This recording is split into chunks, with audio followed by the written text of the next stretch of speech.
Hello, everybody. To those of you joining us live, thanks for making the time to join us. And for those of you listening to a recording, thanks for your interest. My name is Martin Cowan. I'm commercial editor for tnooz. I'm moderating today's webinar, which we're bringing to you with Mitek Systems. I've got my colleague, Nick Vivian, editorial director, no less, who's helping me out in the background. And we're here today to talk about digital identity verification in travel. And before I introduce the panelists, I'll just introduce the topic in its broadest sense and give you a bit of context. tnooz, as you probably know, we've been covering travel tech for nearly 10 years now, and we really believe that our editorial and commercial content is there to help readers understand current and future trends, and not only understand the current and future trends, but also in a way that makes them do their jobs better. And that's not really a plug as such, it's basically what we do. So digital identity verification is one of the future trends we're looking at. We really want our readers to know about it in its early stages in travel. We think it will be an integral part of travel and hospitality pretty soon. And as I said, we just want to share our insight and intelligence with our readers. So as I said, webinar sponsored by Mitek. We worked with them earlier this year to produce one of our tnooz reports, which is the title Digital Identity Verification Key to New Digital Travel Services. We think, modestly, correct us if we're wrong, that this is one of the first pieces of work which outlines the use cases for digital identity verification across a number of segments in travel, from peer-to-peer, hotels, car rentals, airlines, loyalty schemes. If you haven't read it, we'll share a link with you after the webinar. It's free to download and it's fairly good, he says. So the top line reason why digital identity verification in travel is starting to make its presence felt is that, travel has embraced digital more than other verticals and is pretty well advanced in its digital transformation. I mean, most travel firms, sellers, suppliers, intermediaries, well on the road to digital transformation, and sort of moved into digital transformation 2.0 and now looking at mobile transformation. And that's all, as we know, because of the continuing development around smartphone technology. I'm based in the UK. I haven't seen the global consumer-facing marketing for Apple's iPhone X, but in the UK at least, it's all about Face ID. Using a selfie rather than a passcode or fingerprint to open your phone, and it's a really clear example of how advanced and secure facial recognition software has become, and it's also a sign that facial recognition is becoming mainstream. When Apple does it, most people follow. But looping back to specifically within travel, digital identification is another layer of authentication, and that involves using the camera's smartphone to authenticate an official government-issued document. This is all done in real time, and then you correlate the image on the ID document with a selfie taken immediately afterwards. And by verifying that the document holder is the person who's taking the selfie, it just opens up a whole bunch of use cases, some but not all, some of which are mentioned in the tnooz report, but there's a whole bunch of other use cases around. And of course, this all happens seamlessly and instantly in seconds, because as we all know, on the mobile, user experience is paramount. So this, very sophisticated process has to take place in a matter of seconds, as I said, because that's how mobile works. Okay, so this would probably be a good point at which to introduce our panelists, each of whom has a slightly different take on the theory and practice of digital identity verification in travel. And the fact that the panelists have all got a different take just reinforces our belief that, digital identity verification will resonate across the entire industry in many and varied ways. Okay, so let me start by introducing Steve Craig. He's Director of Product and Experience for today's sponsor, Mitek Systems. They're one of the leaders in the identity verification space. We're pleased to be working with Mitek, to fly the flag for the adoption of digital identity verification in travel. I mean, it works with a lot of businesses in the financial services sector, and the homepage of its website says that it works with more than 5,900 businesses across North America and Europe. So they clearly know what they're on about when it comes to identity verification. Looking forward to bringing that into travel. Okay, next we have Virginie Thrain, who's Head of Traveller Identification for Amadeus. Sure that a tnooz audience needs no introduction to Amadeus. Operates globally across most verticals, distribution and IT. Virginie works in corporate strategy, particularly interested in how airlines and airports can work together more efficiently and effectively. And finally, we're very pleased to welcome Rajiv Kaul, who's Managing Director of Accenture Technology. He's joining us today because he's working closely with the World Economic Forum on its Known Traveller Digital Identity project, which I will refer to as Known Traveller from now on because that's a bit of a mouthful. Known Traveller is looking at ways to make travel seamless and secure, a bit of a focus around borders, but the seamlessness and security also applies through the entire travel value chain, booking, check-in, arrival, trips, the whole value chain. Okay, one more thing, just before I hand over to the panelists for a more detailed introduction about who they are, what they do, a couple of housekeeping points. We'll run some polls during the webinar, one of which is about to happen shortly. So it'd be great if you could respond when prompted. But probably more importantly is we really want attendees to get involved. We really want to bring the digital identity verification conversation to our readership. So use the question box on the right-hand side of your screen to ask panelists any questions. You can even ask me some questions if you want. We want this to be as interactive and as engaging as possible. And just to let you know, we'll try to ask as many questions as we have time for, but if we don't get around to asking your specific questions, we'll let the panelists know and encourage them to get in touch with you independently. Okay, so let's just kick off with a very sort of quick poll around digital identity verification. Just wondering, fairly simple question, have you ever used digital identity verification when making a travel purchase? As I said, it's quite a simple poll to start off with. Yes or no. So be interesting to see. I mean, digital identity verification does have use cases in travel, but it's not as widespread as it's going to be in 5 to 10 years. So I'm just interested to see from our audience how many of you have actually used digital identity verification for travel. Okay. Have we got the results, Nick?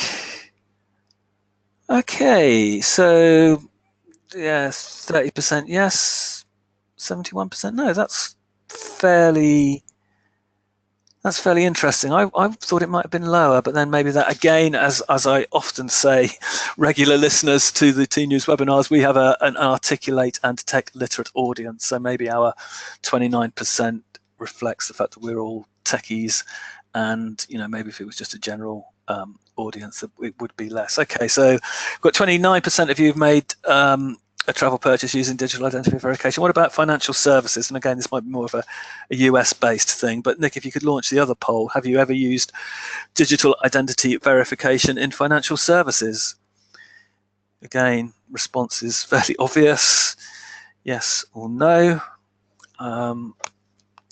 My instinct is that it will probably be slightly higher on the yes, just in light of the fact that, as I said, we're a sort of B2B tech audience. We're listening and reading tnooz because we're into tech, and we use tech across all our lives, all aspects of our lives, and that briefly came up as 54% and 46%. Okay, so that's quite a good start. So we've got a sort of base level of knowledge around digital identity verification. Quite a lot of you are using it for, more than half of you are using it for financial services, and sort of 3 out of 10 of you are using it for travel. So that's quite a good way to start. So Steve, over to you. Let's drill down a bit deeper into what Mitek does, but maybe just, what's your, initial response to those poll results? Hi, Martin, and Hi. Good morning, good afternoon to everyone. Initial response is it falls in line with our expectation. I think in the travel vertical, we're starting to see more activity around the digital identity verification, and of course in financial services where people have been opening accounts through web and through mobile for some time. Certainly that technology has proliferated quite a bit. So it falls in line with our expectation, certainly. Okay, good.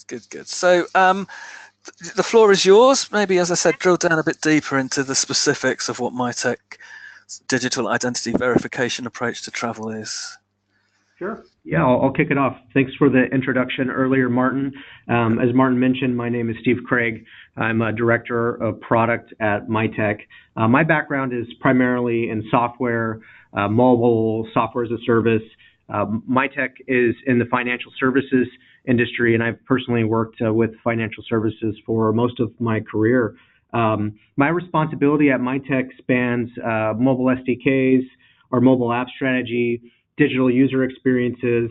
I'm also responsible for product direction for our Mitek Labs organization, which is our focus on machine learning and artificial intelligence technology to assist with the verification process. I'm also a frequent traveler myself, so I've been through quite the gauntlet, both domestically and internationally. So I have quite a bit of input on the travel side from an end user, so to speak.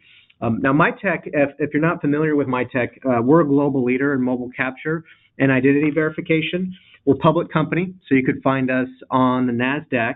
We have offices all around the world, though. Our headquarters, which I'm speaking from today, is in San Diego. We have an office in London and also the Amsterdam area. And as a part of our acquisition of eCar Vision in Spain, we now have an office in Barcelona. So quite a bit of travel across those locations. You've likely used Mitek technology, though. Our flagship product is mobile deposit. So if you've ever deposited a check via your smartphone in any of the major banks and many of the other smaller community banks, they use Mitek technology typically for both the front-end capture of the check as well as the back-end processing. We're now well over 1 billion in terms of the deposited transactions. Our technology is in quite a few organizations. We're well over 5,000 organizations using our technology at about 70 million end users in terms of impact technologically. Now, that's a lot of people going through check deposit and identity verification. Our expertise in travel is connected to our expertise in identity documents. Travel is one of the industries that uses those quite frequently. And so we have knowledge of not just the U.S. market, but a global market of the identity documents, passports, driver's licenses from around the world. And Mitek's approach to any of our engagements with customers, if you work with us, we don't see ourselves as a vendor. We see ourselves as a partner. So as we work with companies in the travel space, we want to make sure goals are being hit and that the kind of key performance indicators that you've set are achieved. For the purposes of today's discussion, I'm going to focus on 2 products.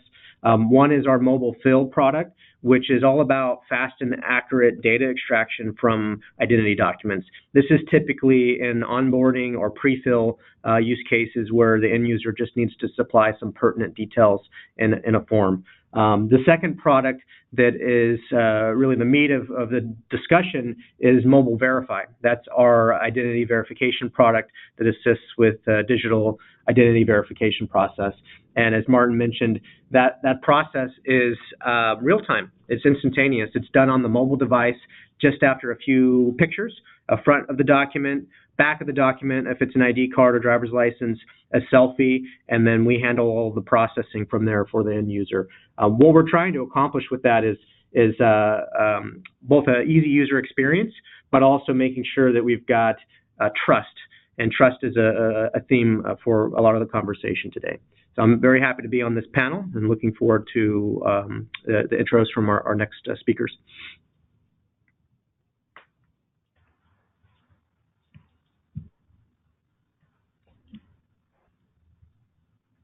And Martin?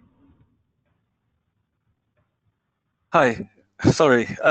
The speed with which the identity can be verified, I think, is critical, particularly in the sort of the mobile space where, you know, we're also our attention span is so short. We need things done in seconds, and it doesn't really matter how complicated things are behind the scenes. As the end user, you know, we expect and want it done instantly. So that's one thing I think we could probably talk about later on. So okay, thanks for the introduction, Steve. Now let's talk to Virginie. I think she's probably in Nice. So we've got Steve in San Diego, we've got me in the UK, we've got Virginie in Nice. You know, as head of traveller identification at Amadeus, it's quite a nice role for you to have. So maybe just, Virginie, just sort of tell us what it is that you do in terms of you know, digital identity verification, and also what, you know, just give us an idea about how it fits into the, you know, the bigger Amadeus picture, if you could. Of course. Hi, Martin. To be frank, I'm actually sitting in Madrid right now. Not my mistake. I flew yesterday, so you're completely forgiven. Okay. Yeah. I joined Amadeus about 3 years ago. My background is more about finance and strategy consulting, working with high-tech sectors like aerospace and defense, where this problematic, was initiated. I remember the growth of all the security bubbles and crowd supervision for a number of events, etc. So the defense industry as such was quite a pioneer on these matters, and we see it spreading today in the digital economy. And for Amadeus, it's quite a transversal topic. As you mentioned earlier, we are not only a GDS, but also an IT provider for a number of verticals, as we call them: airports, airlines, rail, car rental companies, insurance even. And so for us, this traveler identity is absolutely crucial and transversal, and we see a lot of value in there that we can generate for our clients along the traveler journey. The way we articulated this initiative internally, traveler identification, is first on the industry front. We attend to a number of industry initiatives. IATA One ID is one of them. It's about facilitating PAX processing at the airport. We also consult with the World Economic Forum. We attended to the Security in Travel work group, and as such provided a number of inputs for their white paper issued by Accenture. And there is also an innovation part of this traveler identification initiative, which we tend to focus a lot on privacy. We try and experiment all these new technologies, distributed ledgers, all sorts of authentication mechanisms with the traveler's privacy in mind, not only for the GDPR, but because we see it as a heavy trend in ethics, even in regions where it may not be at the top priority right now. So that's a key focus, and also what we call transformational innovation, because we can see that with, as you mentioned earlier, there is a digital transformation going on, which traveler identification is a natural a part of. And beyond that, we see the necessity to create incentives for all the stakeholders and the traveler, for them to share data and make sure every step of the journey is a win-win for them. And finally, there is, of course, a business aspect to it, which is, of course, about addressing our clients' requirements in the matter, but also imagine beyond that how we can help them to think beyond their own silo. As we mentioned, because we are across all these verticals, we think we can bring special value in bridging all these verticals and enabling all form of industry coordination around this traveler identification. And also part of this business side of things is the necessity for us to grow our ecosystem of partners, also a fundamental aspect of the digital transformation. Okay, great. Yeah, no, that's great. I mean, there's a lot. You rattled through a lot there from the office in Madrid, not in Nice. The whole sort of privacy thing is probably something we might get onto later. And also, I just think that the interesting about the sharing of data. I mean, one's digital identity is data, and there's a lot of evidence to suggest that people are willing to share their data in exchange for benefits. So one thing maybe we could talk about later was what the benefits of a digital identity might be. So thanks, Virginie, for that. Okay, so now let's hear what Rajiv Kaul has got to say. Rajiv is he's joining us today because I don't know if he's leading Accenture's involvement with the World Economic Forum's known traveller, but he's certainly towards the top of the list. So Rajiv, maybe if you could just on the off chance that people don't know what known traveller is, maybe just sort of explain what it is and the thinking behind why Accenture and the other travel industry partners are involved in this. I think Marriott is. I know Amadeus is. There's even a soundbite from Google in the document. So there are, as Virginie mentioned, there is that industry collaboration around identity verification. But just give us a brief overview of known traveller, if you could, please. Absolutely, Martin. Thanks. And we're going to come back to the other side of the pond here. I'm out here in Washington, D.C. So my name is Rajiv Kaul. I'm a managing director here from Accenture Technology. And I've been with Accenture about 15 years, and I'm what we refer to as a master technology architect. So what that is, what I do is focus on, delivering emerging technologies to our large travel clients, specifically, to keep pace with the digital natives. So as Martin, as you mentioned, right over this past year, we partnered with the World Economic Forum, and it was about 20 or so of their member organizations. So this includes governments and companies. And you did mention a few, right? Amadeus was part of this working group, the US, Canada, Interpol, Marriott, Google, many companies involved in this. And we came up with this concept called the known traveler digital identity. And the problem we were looking to solve was simply that the research is showing that there's going to be about a 50% growth of international border crossing by air by 2030. And the current technology, infrastructure, and public policy, it just simply can't support that. We see long lines even today. So imagine with the 50% growth, we're going to be seeing not only impact to the travel and tourism industry, but also other economic impacts that rely on folks crossing borders as part of business. So the intervention concepts at KTDI leverages three main pillars. So the first is the notion that you actually own your digital identity. So you decide who uses it, when, you decide who uses it for what. So if you want to share your identity with immigration, with any other party on the travel journey, with a hotel, you can do that. But the key is that you own your identity. You have it in your own digital wallet.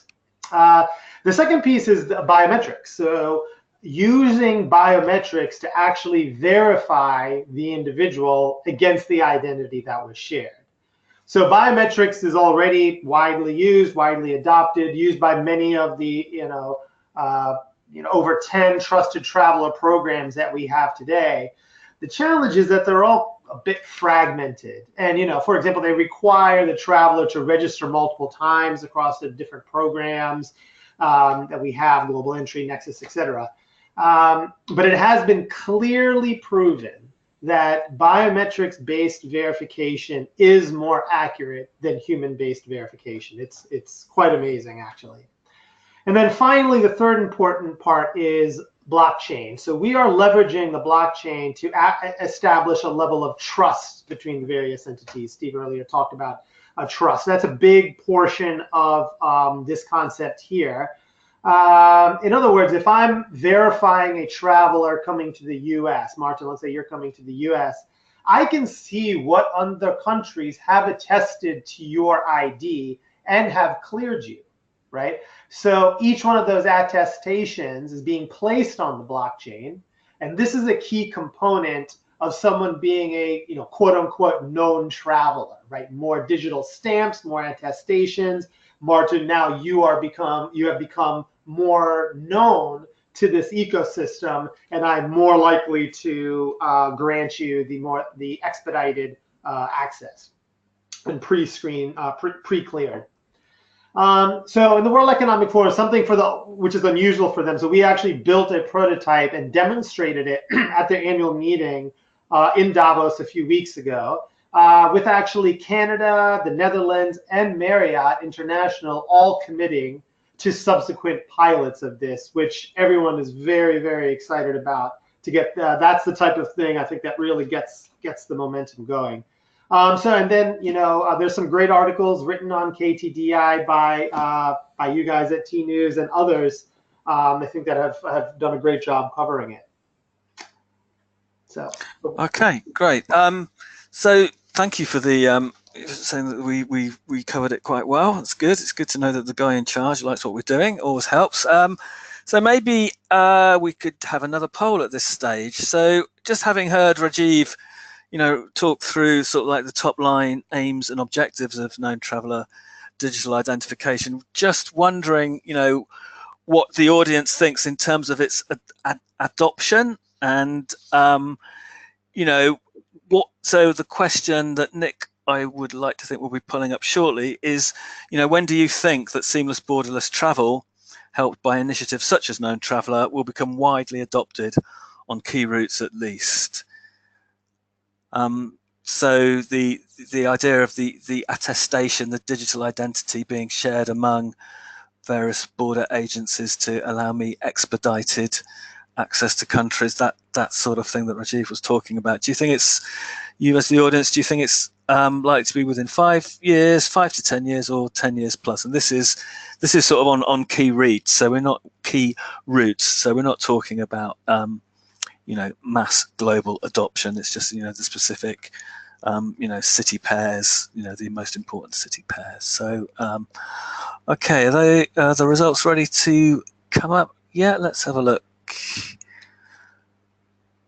Okay, so it's fairly well balanced between within 5 to 10 years, 46% within 5 years, 42% 5 to 10 years, and 13% think it's going to take longer than 10. So Rajiv, what's your initial response to that? I'm glad to see that. I will be I'm really hopeful, especially with Canada and the Netherlands, especially agreeing to pilot, that we can get this within 5 years. I'll be surprised if we're not. I think widely adopted could be used, it could be interpreted in a few different ways, but I really do think that within 5 years, we are going to see KTDI, other Known Traveller, other biometric solutions, quite pervasive out there.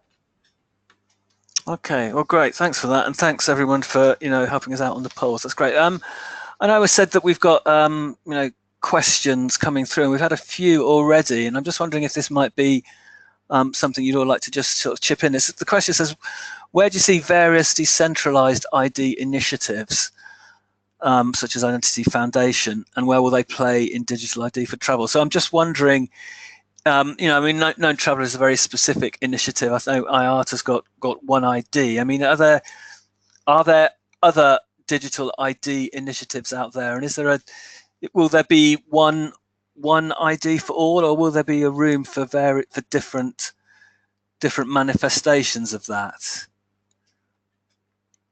I can take a quick stab at this, Martin. So we have one program. We have an interesting program called ID 2020. For those of you that may have heard of it, is something actually we're doing with the UN HCR around refugees, around actually giving IDs to refugees. There's over 1 billion plus refugees in the world that really, if we're today relying on passports and cards as identification, how do we actually get into a place where people are more than just these cards? They are they are themselves, and using the same concepts that I talked about for KTDI, which is around you own your identity. We have biometrics. We need this level of trust between the entities, but now we can introduce things like vaccinations and diplomas and other aspects of an identity and make that as digital as possible. So whether or not there is one identity that's sort of digital wallet that's used for everything around the world, I think that remains to be seen. You need a lot of buy-in for that, but we certainly are headed in the direction of digital identity in various aspects. Okay. Oh, great. Thanks for responding to that. Okay. So, having had a sort of introduction of the panelists, we've got some questions that we've prepared. So, we talked initially about digital identity verification and its role within digital transformation, and how, because the travel industry is fairly well advanced in its digital transformation, we're now moving towards sort of mobile transformation. So I'm just wondering, to the panelists, how can digital identity verification or mobile identity verification help speed up the digital transformation of individual travel businesses, or is it more about individual travel sectors or traveling itself? So Steve, I mean, in terms of sort of like the use cases around travel, I mean, how is Yeah, digital identification helping digital transformation? Excellent question, Martin. I think about it from the perspective of the traveler. So if you let's take a international traveler's journey. Along the way, there are plenty of opportunities for Mitek's technology to make that a better experience. So let's start with the morning of the trip. So let's say you're hailing a ride from an Uber or Lyft or other ride-sharing application. It's very likely that the driver has gone through some digital identity verification process to prove that they are the driver who's picking you up. I could see in the future there being more requirements for the safety of the driver for the person taking the ride to also complete this step. Once you get to the airport, there's a check-in process.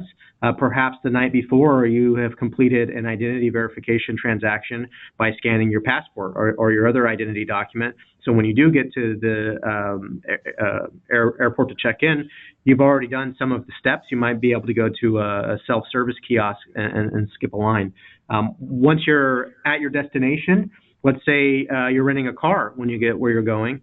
Renting a car ahead of that, you can do an identity verification so you can seamlessly pick up your vehicle and they know that it is, in fact, you who's getting that car. There may be additional steps at the point of getting the keys as well in the future as cars become a little bit more connected, where you've just proven your identity on the mobile device and now the car has unlocked itself.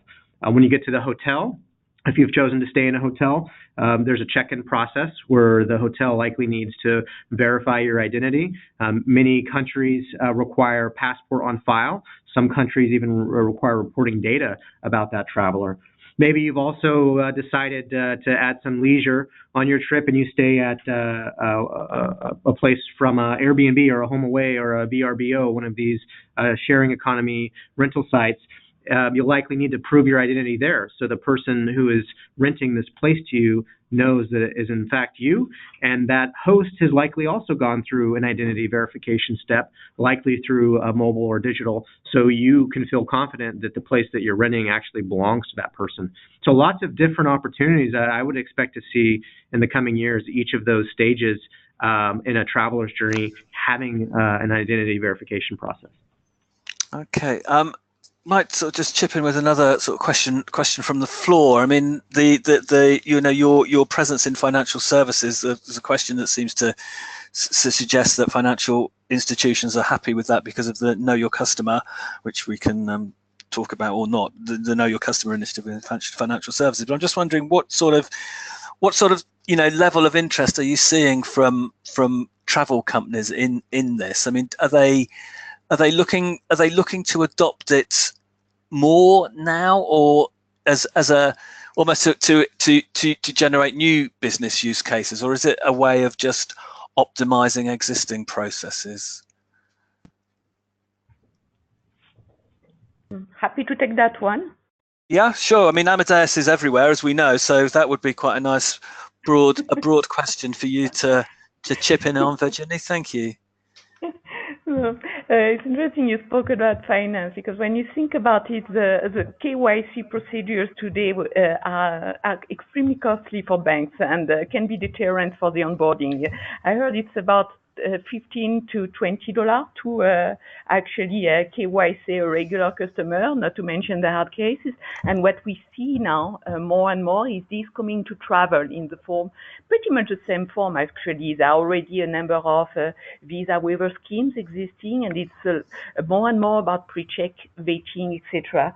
So we see this really imposing itself on the what you call the travel companies, actually more as a requirement. But then from this requirement, it's really up to them to leverage this as an opportunity too, because there are really three dimensions there.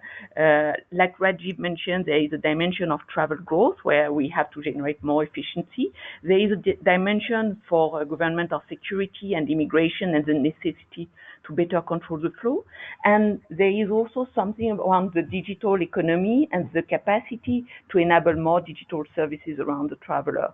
So when you think about it, also right now it's still a bit fragmented and the requirements differs from a region to the other. It's actually an opportunity for travel stakeholders to get past this pain of onboarding, vetting the customer, etc., spreading the cost across the whole chain, and eventually unlock adjacent business opportunities.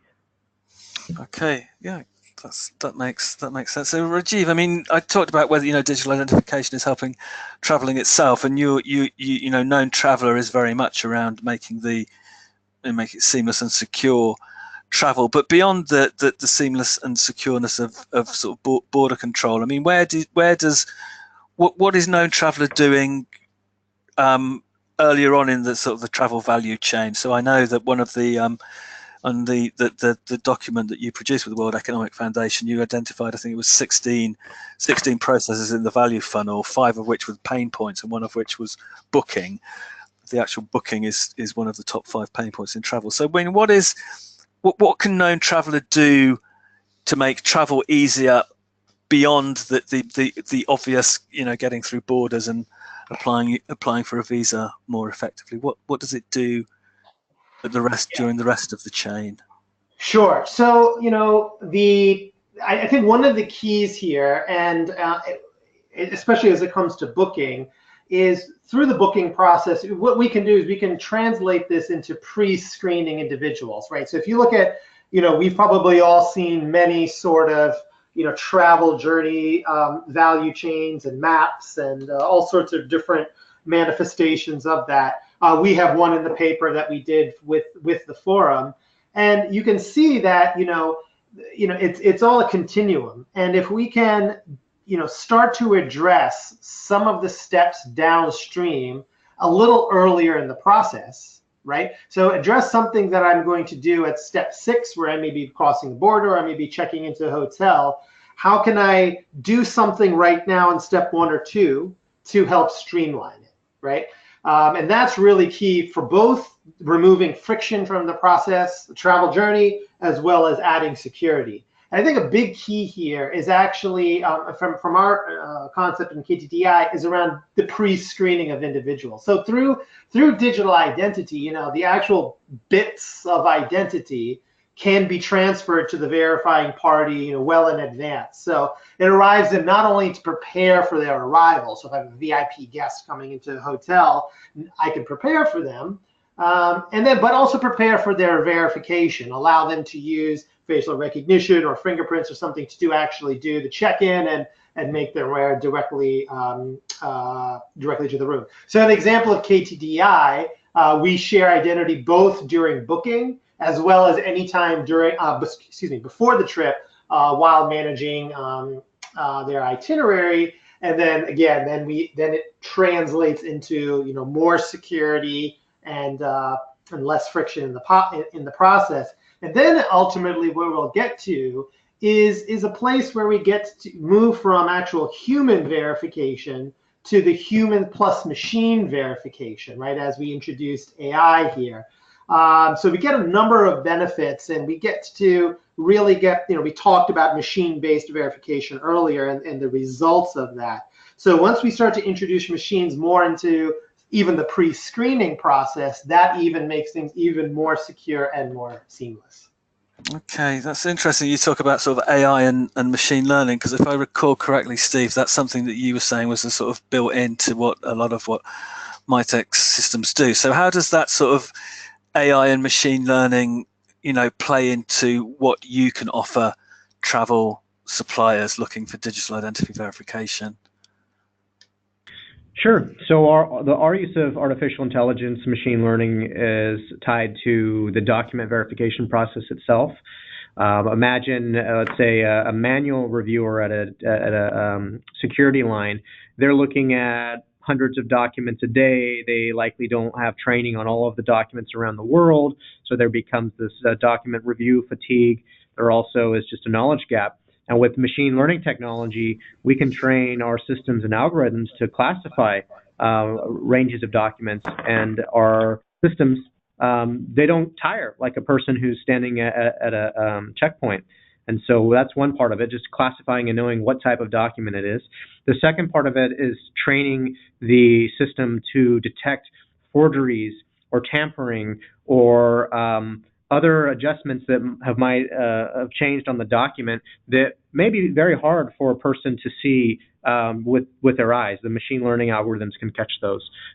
When we get into biometrics, doing facial comparison, doing recognition, doing liveness detection. All of these rely heavily on this cutting-edge AI machine learning technology. Okay, great. Thanks for that. So just sort of, as I said, we're just going to take the questions probably from the audience as they come through. I've got a thank you person who filed this saying that the question is badly worded and asking me if I can summarize it. So what I'm doing is I'll try and summarize it. It's just a question around different vendors, different cloud-based vendors. So, you know, if an airline uses Mitek and the bank in the country is using a different vendor and the car rental company is using a different vendor from the bank, I mean, how does that all pan out? Is there a super algorithm that can connect all the systems, or will I'm just wondering, again, not a million miles away from what I asked Rajiv about whether there's going to be one ID for all, whether that's something that Mitek could have a comment on about whether the interoperability, I think, of the different systems is a concern, or whether it's all managed automatically. Sure. Mitek today does not do a federated identity process, so each of our implementations are unique to the enterprise that's taking them in.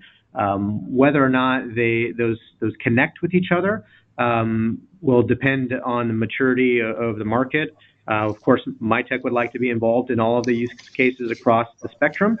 But if you take a step back away from technology, each of these players already have a process, whether it's manual or has some automated systems involved. So I don't think it would be too different. I think each of the steps, whether it be the ride-sharing app or an airline or a hotel, they each have a duty for their own business to do a validation, so they should not be reliant on, let's say you're renting a car and your hotel is not going to be reliant on that rental car's identity verification. So I don't see us immediately reaching a place where there's a dependency on that chain.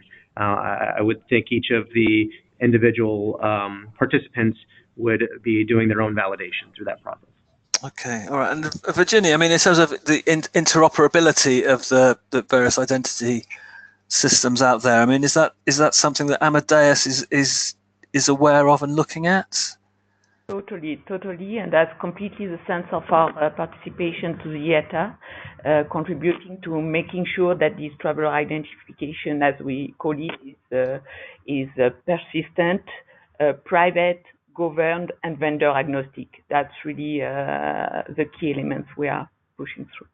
Okay, so that's IATA's One ID as a sort of combining the various things. Okay, so just another question for Steve. I mean, we've talked about why digital identity verification is becoming important for travel. We've talked to Rajiv about how it's going to make travel better for the end user. But I mean, what are the direct and indirect benefits for the enterprise involved, for the actual sort of travel supplier? I mean, we've got that it's great for travelers, but I mean, for your sort of travel clients, what benefits are they getting from having sort of digital identity verification done on the mobile in seconds? What's it bringing to their business? Yeah, it's an important question because ultimately there needs to be a return on investment. So there's a bit of work to integrate these technologies in as part of any transformation and roadmap within one of these organizations. But fortunately, there are multiple factors. Trust is probably the most important one, making sure that as an enterprise, you're doing business with who you think you're doing business with.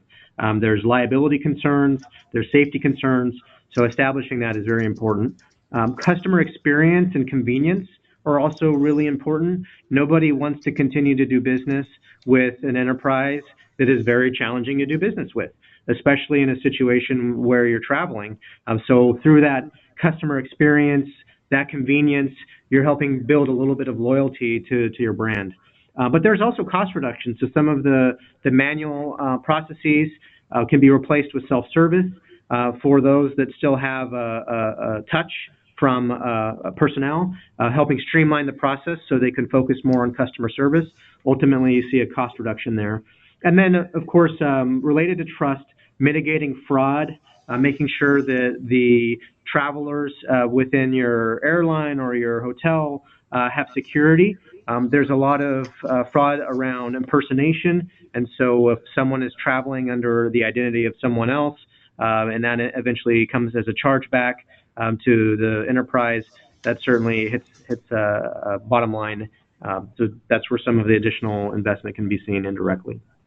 Yeah. Okay. Great. Thanks. You talked, just mentioned in about the trust between the travel supplier and the end user the travelers. A question come through just talking about the security of the documents and the extent to which photographs on a document can be altered, and the extent to which live capture should prevail. I seem to recall that you had quite a clever way of live capturing with when people blinked. Was that correct? And just sort of broadening out a bit in terms of the actual, the confidence in the security of the identity you're verifying. So how do you go about that?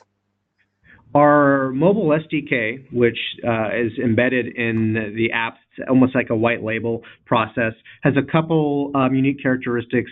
One, for the document capture, we're able to capture that document live. We don't have the user upload. There's an auto capture process in which we're evaluating each frame as the user is presenting the document, and then we take a snap of that once we've hit the proper image quality measures. For the face, we are leveraging liveness techniques like a blinking interaction, but we also have some passive techniques in the background to make sure that the person is actually in front of the camera and it's not a video replay or another spoof attack. For our Android ecosystem, we also offer an NFC scanning SDK. That's the near field communication, which can be used to pull off the RFID chip data from standard passports and many identity cards. The chip data can also be authenticated. There's a certificate on there that can be processed, so we know that it has not been tampered with. So there are multiple measures where we're seeing a lot of the initial use of this technology is closer in some of the convenience in establishing that initial trust. There's still certainly a process by which, especially in some of the high risk scenarios like the airline travel, where we would still see a physical document review, but it would be augmented with the digital process that has already occurred. Okay, thanks for that, and I hope that's answered the questioner's concerns. Let's have a look at what else we've got there. So, I know Virginia talked earlier about sort of GDPR and data privacy. I'm just thinking, will there be, legislatively, are there sort of laws in the offing around people's identity verification within travel? Rajiv, you've probably got a hotline to lots of government regulators and legislators. So, without sharing state secrets, what are people thinking that there needs to be, new laws around this, or is existing legislation, scalable to cover this? Sure. Well, I think we have existing legislation, and then we have legislation that is about to be in place, such as GDPR. So, we are certainly seeing more and more stringent laws on data privacy. Part of our working group were some governments and agencies such as Interpol from Europe. And this is a big deal. And the intersection of digital identity and data privacy, I think, is sort of where this sweet spot will be that we need to work through. So in the KTDI solution, actually similar to the way that we did our ID 2020 solution as well. So we solved this. This is one of the ways we used blockchain, actually. So I talked earlier about how we use blockchain to create those attestations and storing the digital wallet for Martin when you travel around the world. We actually will store those stamps so you become more trusted.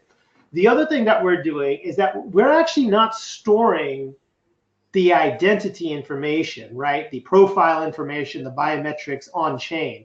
that's actually stored off-chain, and the blockchain actually houses a reference to that actual person's data. And that data would be stored by the sovereign entity. In my case, it would be, United States as being a U.S. citizen. But we're not keeping it on the chain itself. And it does a couple things, right? I think one of the concerns generally as blockchain picks up a lot of growth here is its ability to scale and having a lot of data on chain. But I think a big one when it comes to data privacy is, blockchains are typically immutable. And so we can't make changes to that. So if a user requests a destruction of their personal data, such as I believe is a requirement for GDPR, we actually do that on that actual source of data, right? Which is off chain, where you can where it can be destroyed, right? And so we'll be able to meet that GDPR restriction. So that's what we've done on KTDI. But I think we're going to see more and more with this world of more data privacy. If you guys have a chance to look at our Tech Vision, we talk about citizen AI and sort of using AI and the sort of this wealth of data that we have for the greater good, for the broader society. This is something that the data and our view on data privacy is going to continue to grow. So as all of us work in this digital identity space grows with those data privacy restrictions, we need to keep that in mind, such as the approach that we took on KTDI. Okay, thanks. That's quite clear. So got another question. Same guy asking me to interpret his question. So just why is this technology being widely adopted? It all seems sort of relatively straightforward. I mean, Mitek can take a picture of my passport and a selfie and authenticate it in seconds. I mean, why isn't this technology being more widely adopted, do you think, Steve? I actually feel like it's growing in adoption. It may be hard to see as the whole system is not changing all at once, but we're seeing more and more activity in this area. We're seeing pilots. We're seeing new launches. I think what it'll take is a tipping point in which everyone has gone through this experience once, and then it'll just be a just matter of everyday life. So if we look about Mobile Deposit, which is our other flagship product, it took some time before everyone knew the convenience that it existed, and then once it became part of the process, I don't meet too many people who receive checks that haven't experienced a mobile deposit. I would say within a few years, if not before then, it'll be hard to find someone who hasn't gone through a digital identity verification step. So there is a transformation. It does take time, though. There are lots of updates that have to happen, not just in the mobile apps, but also back-end capabilities. And those take investments. Those take contracts to be forged and work to get done. So we'll see it continue to take off. Okay. I mean, yeah. I mean, I know tnooz has been around for 10 years. I mean, I think we've all been in the business longer than that. I mean, it was 20 years ago. People thought it would be ridiculous if you would buy a flight on a telephone. And now look, we're all doing it. So I think these things do take time, and we sometimes get a bit. Our attention span becomes a bit short, and if something hasn't gone viral, as it were, we think it's not going to work. But I think with digital identity verification, as Steve and Rajiv and Virginie saying, it's starting to happen, and will only get more dominant and prevalent in travel. So maybe just I've got a five minutes or so left. Maybe just a sort of quick question around the specifics of mobile. I know Virginie, maybe from Amadeus, has always been quite strong on mobile. So I mean, is mobile really sort of leading the way in terms of traveller identification? Would we? I mean, it's silly to ask whether we'd be having these questions if mobiles weren't around. But I mean, how important is the widespread availability of mobile devices in terms of driving the innovation around digital identity verification?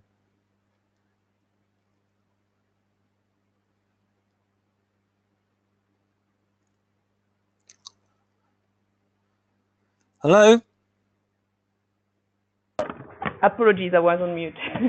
Okay. So I guess Yeah, for mobile, obviously, the adoption is growing. Now we probably need to differentiate across the different touch points. It's certainly growing in popularity for check-in, for example. For border control, as far as I know, we don't even speak about it. And I read recently a result showing that for travel bookings and search, actually, even in Asia, where people are quite keen on mobile, they still prefer the large screens and laptops. So you see the landscape is quite diverse, but down the line, of course, for all the booking flow at least, and the passenger processing, from the comfort of his home to his final destination or his Uber, we do believe in widespread use of mobile. And to be frank, given the current state of the technology, it's really just a matter of usage. We certainly believe that virtually there is no need for physical touch points anymore, even at the border. The technology is there. It's just a matter of convergence and usage. Yeah. I mean that's a common observation from the technology is ahead of the legislation. So the technology's there. It's just other sort of macro political concerns that are stopping this from happening. Okay, well, we're getting pretty close to the end of the hour. So maybe Steve, do you just want to sort of wrap it up from a Mitek perspective? I mean, I know you wanted to us to sort of arrange this so that we could just shoot the breeze generally about digital identity verification in travel, and I think we've covered quite a bit today. So I mean, just is there one thing that you're sort of going to take away from this? Yes, I appreciate everyone spending the time with us to listen in. I know it can be a little bit difficult not having slides or visuals, but we are definitely interested in speaking with you. If you have use cases that fit within travel, you can reach out to us, of course, directly through our website, miteksystems.com, and certainly please share this recorded webinar as it comes out with others that you feel may be interested on this topic. This is a growing industry, the identity verification. It's evolving quickly, so please continue to stay in touch with us. Okay, and then Rajiv, do you want to have a nice round? The pressure is on. The pressure is on you, Rajiv, to round it all up. Right. So the pressure's on, but I'm really excited to see the response to that earlier poll question that says that within 5 years we should have wide adoption. What that means is that we talked about data privacy earlier. That means that folks, at least 40 to 50% of the folks on this webinar that participate in the poll are willing to participate in whatever it takes from a data privacy perspective to enable that. So that's great to hear. We're going to do everything we can, working with our member companies, folks like Amadeus and Mitek here, to really get this, get the data privacy, the biometrics, the whole known travel of digital identity in place, and really get into a place and talk about mobile. Really come when we get to 2030. Really all this technology will start to fade into the background and everything becomes really people-centric, right? So that's really what we're anticipating happens here. So we won't even see these fingerprint scanners and mobile phones and other cameras and other types of equipment. It'll all just fade to the back, and we'll enjoy both more seamless as well as much more secure travel. Well, that's what we all want, isn't it? And also easier booking. All right. Well, listen. Thanks everybody that's made the effort to join us today. We've had very few dropouts, which is really good. So most people that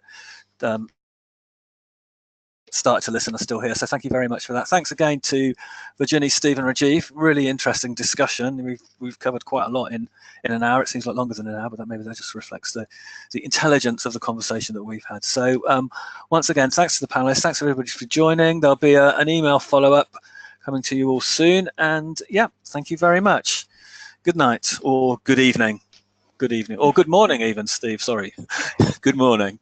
Talk to you all later. Bye. Bye.